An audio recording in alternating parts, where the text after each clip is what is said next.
بارگاہ رسالت معاب صلی اللہ علیہ وسلم میں درود پاک کا ہدیہ پیش کریں۔ اللہم صلی علی سیدنا و مولانا محمد معدن الجود والکرم وآلہ واصحابہ الکرام وابنہ الکریم وبارک وسلم صلاة دائمتا سرمدا ابدا۔ اللہ عز و جل قرآن عظیم میں فرماتا ہے اگر اللہ تمہاری مدد کرے تو کوئی دوسرا غالب آ ہی نہیں سکتا۔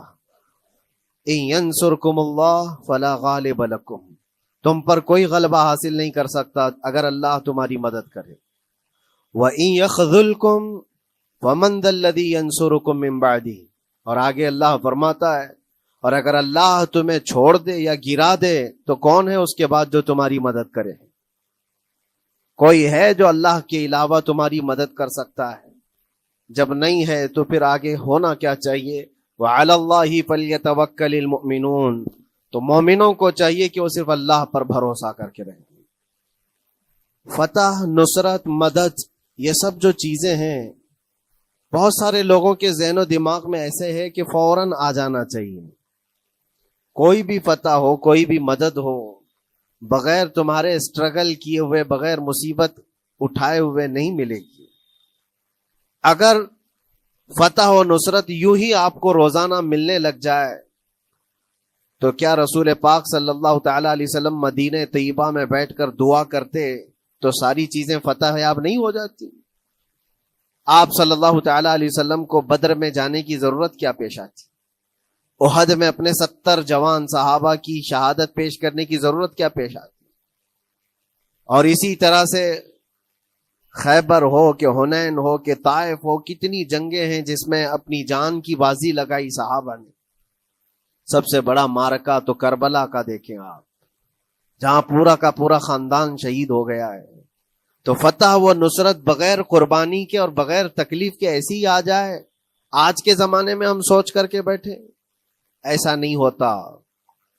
اسلام زندہ ہوتا ہے ہر کربلا کے باہر، اور اللہ کی مدد آتی ہے، یہ بھی نہیں ہے کہ نہیں آئے گی۔ کچھ لوگ مایوس ہوتے ہیں، کچھ لوگ نروس ہو جاتے ہیں اور بھاگنے پر مجبور ہوتے ہیں۔ یہ امتحانات کی گھڑی ہوتی ہے۔ ایک حدیث پاک میں آپ کو بتاتا ہوں، اللہ کے نبی صلی اللہ تعالی علیہ وسلم ارشاد فرماتے ہیں کہ آخر زمانے میں ایک ایسی عظیم جنگ ہوگی ایمان والوں کی اور رومیوں کے درمیان۔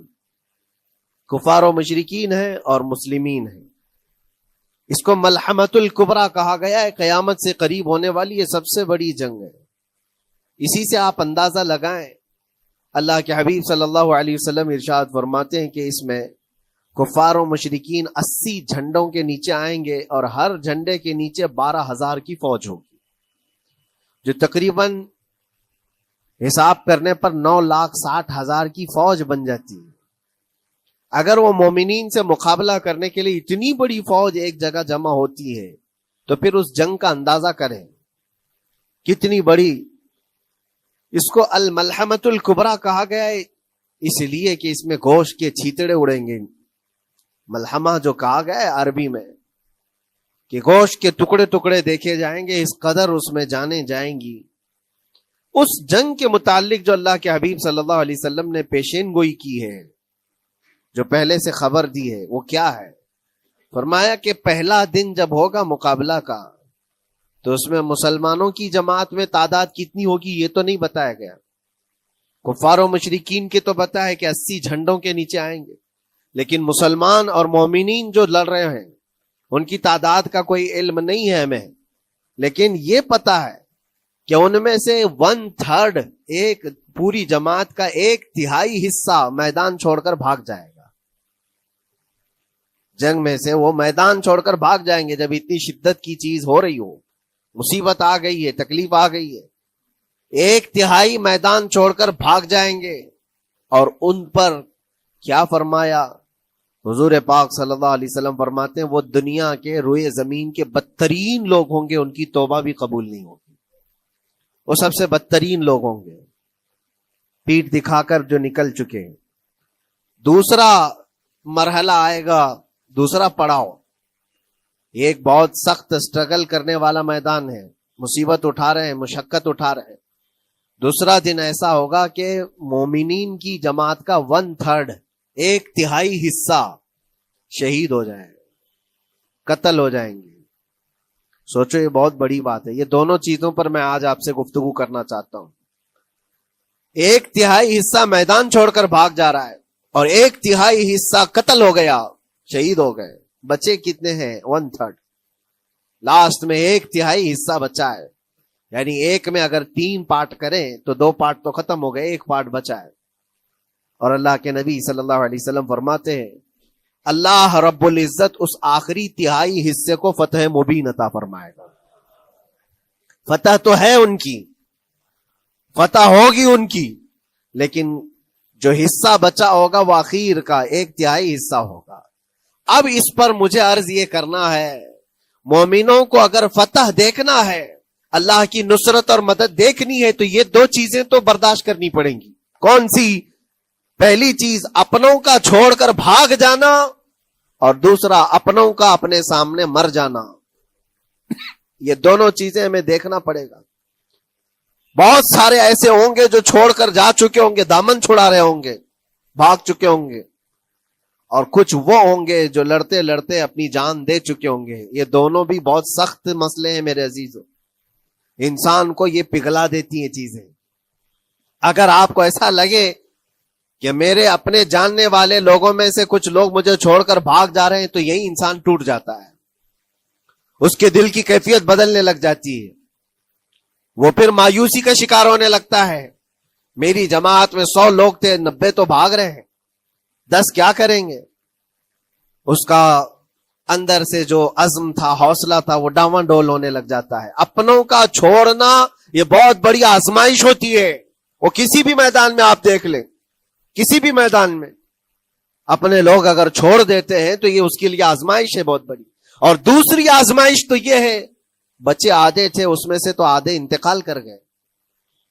کبھی میرا عزیز دوست، کبھی میرا عزیز مشورہ دینے والا مشیر، کبھی بہت زیادہ مجھے سپورٹ کرنے والا، ایسے لوگ جب انتقال کرنے لگ جائیں تب پھر آدمی پھر ٹوٹ جاتا ہے.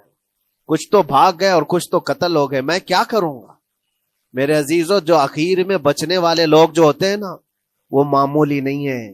وہ اللہ کی ذات پر سب سے زیادہ توکل کرنے والے لوگ ہیں. ان کو کوئی چیز ہٹا نہیں سکتی. اپنوں کی بے وفائی بھی ان کے قدموں میں لرزہ نہیں لاتی، اور اپنوں کا انتقال ہو جانا بھی ان کے حوصلوں کو نہیں توڑتا. تبھی جا کر کے اللہ تعالیٰ انہیں فتح مبین عطا فرماتا ہے. اور یہ چیز ملحمت الکبریٰ میں دیکھی جانے والی تھی، دیکھی جانے والی تھی، جو قیامت کے قریب ہونے والی جنگ ہے. لیکن میرے عزیزو، آج ہم نے اپنی آنکھوں سے یہ مشاہدہ کیا ہے غزہ کی سرزمین پر، فلسطین میں 15 مہینے کے بعد آج صہیونی حکومتیں اور یہودی غاصب حکومتیں صلح کرنے پر اور ایگریمنٹ کرنے پر مجبور ہو گئی. دنیا ان کے منہ پر تھوک رہی ہے. تم 50,000 سے زیادہ لوگوں کو قتل کر کے صرف 200 لوگوں کو چھڑانے کے لیے آج بھی فتح کا جشن منا نہیں پا رہے ہو، بلکہ پھر جھک کر کے ان کے ساتھ معاہدہ ایگریمنٹ کرنے پر مجبور ہو. یہ فتح ان بچوں کی نہیں ہے تو اور کیا ہے، ان مظلوموں کی نہیں ہے تو اور کیا ہے، جن کے پاس کھانے کو روٹی نہیں ہے اور پہننے کو کپڑے تک نہیں رہ گئے، ان کے علاج معالجے کے لیے دوائیاں نہیں رہ گئی، لیکن عزم اور حوصلہ ایسا ہے کہ اللہ ابھی ہمارے ساتھ. میرے عزیزو، ان کے توکل اور ان کے عزم کے متعلق یہ صرف اور صرف اخبار کی باتیں نہیں ہیں، سوشل میڈیا کی باتیں نہیں ہیں. مخبر صادق رسول کریم صلی اللہ علیہ وسلم نے 1400 سال پہلے ہی بشارت دی تھی. اللہ کے نبی صلی اللہ علیہ وسلم فرماتے ہیں کہ دمشق کے ابواب یا پھر بیت المقدس کے آس پاس رہنے والوں میں ایک جماعت ہمیشہ قیامت تک ایسی رہے گی جو حق کے لیے لڑتی رہے گی. حضور پاک صلی اللہ علیہ وسلم فرماتے ہیں حق کے لیے وہ لڑتی رہے گی، قیامت تک ایک جماعت ہوگی. اور ان کی فضیلت میں میرے آقا فرماتے ہیں کہ ان لا یضرهم خذلان من خذلهم، ان کو دھوکہ دینے والوں کا دھوکہ ان پر کچھ اثر نہیں کرے گا، یا پھر ان کو چھوڑ دینے والے یا ان کی بات نہیں کرنے والے، یہ سب چیزیں ان کو کچھ بھی ضرر نہیں پہنچائیں گی. میں اس سے قبل اسی مسجد میں آپ کے پاس اس حدیث کو دہرا چکا ہوں، بیان کر چکا ہوں. اللہ کے نبی صلی اللہ علیہ وسلم فرماتے ہیں ان کو کوئی چیز نقصان نہیں پہنچائے گی، دھوکہ دینے والوں کی دھوکہ دڑی ان کا کچھ نقصان نہیں پہنچائے گی۔ آپ ہو سکتا ہے سوال کریں، عمارتیں ٹوٹ کر راکھ میں بدل گئی، ہزاروں بچے قبروں میں سو گئے، کتنی عورتیں بیوہ ہو گئیں، کتنوں کے گھر اجاڑے گئے، کتنوں کے ہاتھ پیر توڑے گئے ہیں، بمباری میں وہاں پر کون صحیح سلامت رہا؟ 2 لاکھ کے قریب لوگ متاثر ہوئے، اور مولانا آپ کہتے ہیں حضور نے فرمایا حدیث میں ان کو کچھ نقصان نہیں ہوگا۔ یہ نقصان نہیں ہے تو اور کیا ہے؟ ہو سکتا ہے آپ کے ذہن میں یہ سوال گردش کر رہا ہو، آپ بار بار یہ سوچ رہے ہوں گے اللہ کے نبی نے فرمایا ان کو کوئی چیز نقصان نہیں دے گی، دھوکہ دینے والوں کی دھوکہ دڑی سے ان کا کچھ بگڑے گا نہیں۔ اتنا تو بگڑ چکا، پورا راکھ میں بدل گئے، علاج کرانے کے لیے دوائی تک نہیں ہے، تو پھر کیا؟ اللہ کے نبی نے کیا فرمایا کہ ان کو نقصان نہیں پہنچے گا، ان کو ضرر نہیں ہوگا۔ پھر یہ ساری تکلیفیں اور یہ ضرر کیا ہے؟ میں بتاتا ہوں میرے عزیزوں، جسم کا نقصان، جان کا نقصان، مال کا نقصان، جائیداد کا نقصان، یہ اللہ کے نبی نے نہیں فرمایا۔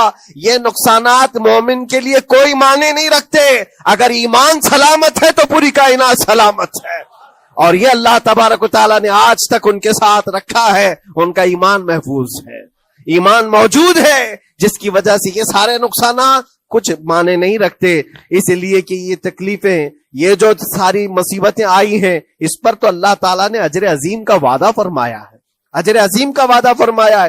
ہاں اگر ایمان ہی چلا جاتا تو پھر کون سی جنت ملتی، کون سی خوشبو جنت پاتے؟ کچھ نہیں ہوتا۔ ایمان سلامت ہے، جس کی وجہ سے انہیں دنیا میں بھی اللہ سرخروئی عطا فرمائے گا۔ ایک بھی جگہ سے کہیں ان نہتے مسلمانوں کو جو غریب مظلوم ہیں اور ٹوٹے پوٹے ہاتھوں اور ٹکڑے پہنے ہوئے بچے ہیں، ان کو کوئی یہ نہیں کہتا کہ یہ ظالموں کے لوگ ہیں، بلکہ ہر کوئی یہ کہتا ہے ایک ظالم کے خلاف جس کے پاس دنیا کے سارے آئٹم پاور ہیں، لیکن یہ نہتے بچے کھڑے ہیں، دعائیں بھی ان کے ساتھ ہیں اور رحمت الہی بھی ان کے ساتھ ہے۔ سلام ہے ان غزہ کے مظلومین کو، اور وہاں تو بچے، مرد تو مرد، عورتیں، آپ نے سنا ہوگا ان جوان لڑکیوں کا میں نے دیکھا تھا، وہ کہہ رہی تھی کہ ہم رات کو برقع پہن کر کے اور رات کو ہم حجاب پہن کر کے سو جاتی ہیں، اس لیے کہ بمباری میں جب گھر تباہ ہو جاتے ہیں، صبح لوگ لاشیں اٹھانے آتے ہیں تو کہیں ہم بے پردہ لاشوں میں نہ مل جائیں۔ سلام ان بہنوں کو، آج وہ عورتیں سبق لیں ان سے جن کو اللہ نے ہر طرح کی نعمتیں دی ہے۔ تمہارے گھر میں جائیداد بے پناہ ہے، مال و دولت بے پناہ ہے، کپڑے روز بدلنے کے لیے تمہارے پاس ہیں، سب رکھ کر کے تم عورتوں کو آج ہم بازاروں میں جو بے پردہ دیکھتے ہیں، یہ شادی محلات میں ہر جگہ جو عورتوں کی بے حیائی اور بے پردگی دیکھ کر پھر میں سوچتا ہوں سلام ان بہنوں کو جو موت کی رات بھی حجاب ہٹانا نہیں چاہتی، اس لیے کہ دنیا سے جائیں تو اللہ کی بارگاہ میں حجاب کے ساتھ جائیں۔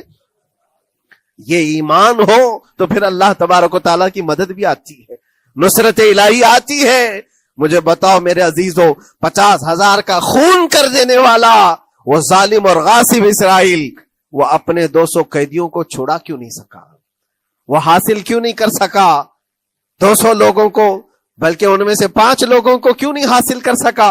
50,000 کو قتل کر ڈالا، اور وہ بھی سیویلینز کو، شہریوں کو، جن سے تمہارا مقابلہ ہے، ان کی موت کی تو کوئی خبر ہی نہیں آتی۔ جو تم سے برسر پیکار ہیں، جو لڑ رہے ہیں، ان کے موت کی خبر نہیں آتی۔ بچوں کی موت، عورتوں کی موت، ہاسپٹل میں موت، یہ سارا جو ناچ دیکھا گیا ہے 15 مہینے سے ہم دیکھتے آئے، لیکن افسوس اس بات کا ہے میرے عزیزوں، اللہ کا عذاب ان ظالم بادشاہوں پر بھی آئے گا جو ان کی موتوں پر دیکھ کر تماشے کر رہے ہیں۔ وہ اپنی عیاشیوں میں مصروف ہیں، وہ اپنے عیش قدوں میں شراب نوشی اور کباب خوری پر مصروف ہیں، اور ان بچوں کی تڑپتی ہوئی لاشوں پر وہ اپنی کرسیاں سجائے بیٹھے ہیں۔ وہ عرب کے ظالم بادشاہ کہاں ہیں جن کے گھروں میں سونے کے ٹوائلٹ بنائے گئے ہوں، جو سونے کی کرسی پر بیٹھ کر کے حکومت اور تخت بچھاتے ہوں؟ میرے عزیزو، ان کی بھی پکڑ آنے والی ہے، آپ انتظار کرو، کیونکہ اللہ تعالیٰ قرآن میں فرماتا ہے وَسَيَعْلَمُ الَّذِينَ ظَلَمُوا أَيَّ مُنْقَلَبٍ يَنْقَلِبُونَ، ان قریب ظلم کرنے والے یہ پہچان لیں گے کہ اللہ ان کو کس پلٹی میں گرائے گا، وہ کس پلٹی میں، کس کھائی میں جا کر کے گریں گے۔ اندازہ کرو، ظالم صرف وہی نہیں ہے جو بمباری کرتا ہے اور قتل عام کرتا ہے، ظالم وہ بھی ہے جو تماشائی بن کر کے لوگوں کا سپورٹ کرتا ہے، ان لوگوں کو سراہتا ہے جو ظلم کر رہے ہیں۔ افسوس کا مقام ہے وہ چیختے رہ گئے، چلاتے رہ گئے ہیں، اور پھر اخیر میں وہ بچوں نے پکار کر کے یہ بھی کہا ہمیں کسی جگہ سے مدد کی امید نہیں ہے، نہ ہمارے پڑوسی ملک سے، نہ کسی بہت بڑے مسلم بادشاہ سے، ہمیں امید ہے فتح کی اور مدد کی تو پروردگار عالم سے ہے۔ اور یقیناً مومنوں کے لیے اللہ نے یہی فرمایا وَعَلَى اللَّهِ فَلْيَتَوَكَّلِ الْمُؤْمِنُونَ، اور مومنوں کو چاہیے کہ صرف اللہ ہی پر بھروسہ کریں۔